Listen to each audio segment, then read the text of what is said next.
Your yard has a hidden problem, and I bet you never even noticed it. Right now, in July, most of your flower beds are half empty. The soil is bare, and bare soil is like an open invitation for weeds to move right in.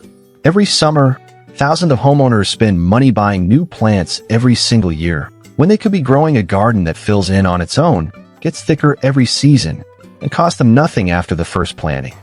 Stick with me to the end because plant number 1 on this list is the one most people skip, and it is the fastest spreading plant on this entire list. It can fill a bare patch of dirt in just a few weeks. And I'm also going to tell you about the one mistake that kills most fast-spreading perennials before they even get started. If you make this mistake, none of these plants will work for you. So let's get into it. Let's start with the problem most of us face. You plant something pretty in spring. It looks nice for a few weeks. Then summer heat hits, and it just sits there, small and lonely, surrounded by dirt. That dirt turns hard. Weeds pop up. And by next year, you are back at the store buying more plants. This happens because most plants we buy are bred to look pretty in a pot, not to spread and take over ground the way nature intends. But there is a whole group of plants called spreading perennials that do the opposite. They come back every year, and they get bigger and wider every single year for free. Here is the simple science behind it. These plants spread using underground stems called runners, where they spread by dropping seed that grow right where they land. Think of it like this. A regular plant grows straight up like a candle. A spreading plant grows sideways too, like a spilled cup of water moving across your counter. Once you understand this, you will pick your plants completely differently. Now here is why July matters so much. Yes, it is hot, but the soil is warm all the way through, not just on top. Warm soil means roots grow fast. In July, when you plant something small, its roots are racing to spread out underground before the first frost. That gives you a big head start for next spring. Plant in July, and by next summer, your bed looks like it has been there for 5 years. Number 1 on my list, and the fastest spreader, is creeping Jenny. Here's the problem it solves. Everybody has that one ugly, shady, damp corner of the yard where nothing seems to grow. Maybe it's along a fence or under a tree or beside your air conditioner unit. Here's the proof of why creeping Jenny works there. Its leaves are small and round, and the plant naturally grows low and flat, hugging the ground like a green carpet. It does not fight for sunlight the way tall plants do, so it thrives in low light. Here's your solution. Buy just one small pot of creeping Jenny. Plant it in that shady spot in July.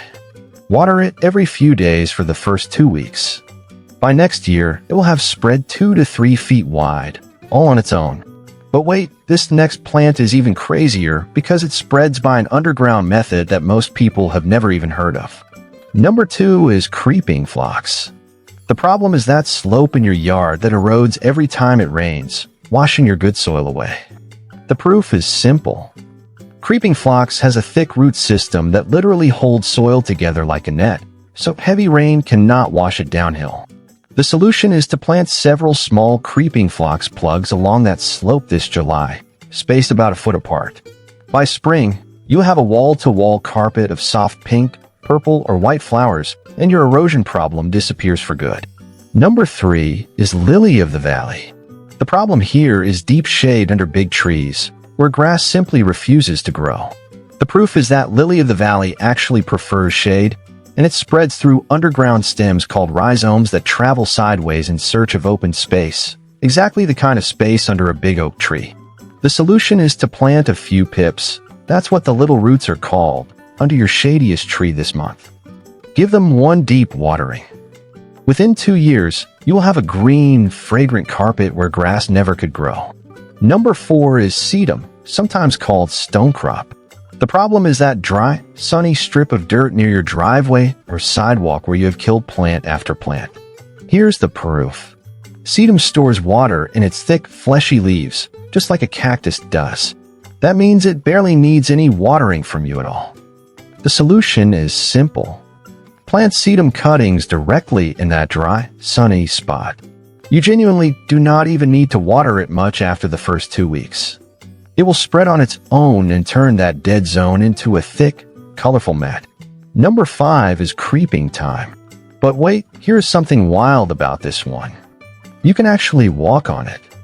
The problem it solves is that awkward path between your stepping stones where weeds always grow through the cracks. The proof is that creeping thyme grows so low and dense that weeds have no room or light to sprout underneath it. The solution is to plant small thyme plugs directly between your stepping stones this July. By next summer, you will have a soft, fragrant green path, and every time you walk on it, it releases a light herbal smell. Number 6 is lamb's ear. The problem is that boring patch of soil that just needs texture and softness. The proof is in its leaves. They are covered in tiny soft hairs that trap moisture, which is why the plant survives dry spells better than most.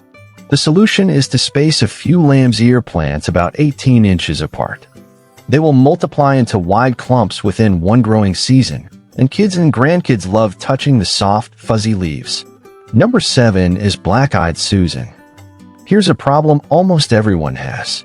That one bare, forgotten corner near the mailbox or the fence line. The proof is that black-eyed Susan drops hundreds of seeds every single fall, and those seeds survive winter cold just fine, sprouting on their own next spring. The solution is to plant a few this July and simply let the flowers fade and drop seed in the fall. Do not clean it up too early. By next year, that one plant becomes 10. Number 8 is bee balm. The problem is a yard that feels quiet, with no life, no buzzing, no movement. The proof is that bee balm spreads through underground runners while also attracting bees and hummingbirds like a magnet, which means free pollination help for your whole garden. The solution is to plant it in a sunny spot with regular watering, and within 2 seasons, it forms a thick, colorful buzzing patch. Number 9 is catmint. The problem is those weeds that always seem to sneak in along your garden borders. The proof is that catmint grows into such dense, bushy mounds that weed seeds cannot find bare soil to land on and grow. The solution is to plant catmint along your borders this July. It spreads sideways fast and literally crowds weeds out before they even start. Number 10 is yarrow. The problem is soil that is rocky, poor, or honestly just bad. The proof is that yarrow has deep, tough roots built to survive in rough, low-quality soil where most plants would struggle. The solution is to plant it in your worst soil spot and basically ignore it. It will spread and even help improve the soil around it over time. And now the mistake I promised you. Here it is. The number 1 reason fast-spreading perennials fail is planting them too deep. If you bury the crown, that's the point where the roots meet the stem, too far under the soil, the plant struggles to breathe and spreads slowly or not at all. The fix is easy. Always plant so the crown sits right at soil level, not buried under it. This one small detail is the difference between a plant that spreads fast and one that just sits there doing nothing for years. Number 11, and I saved this one for last because it might surprise you, is the daylily. The problem is that big empty bed that takes forever and a lot of money to fill up.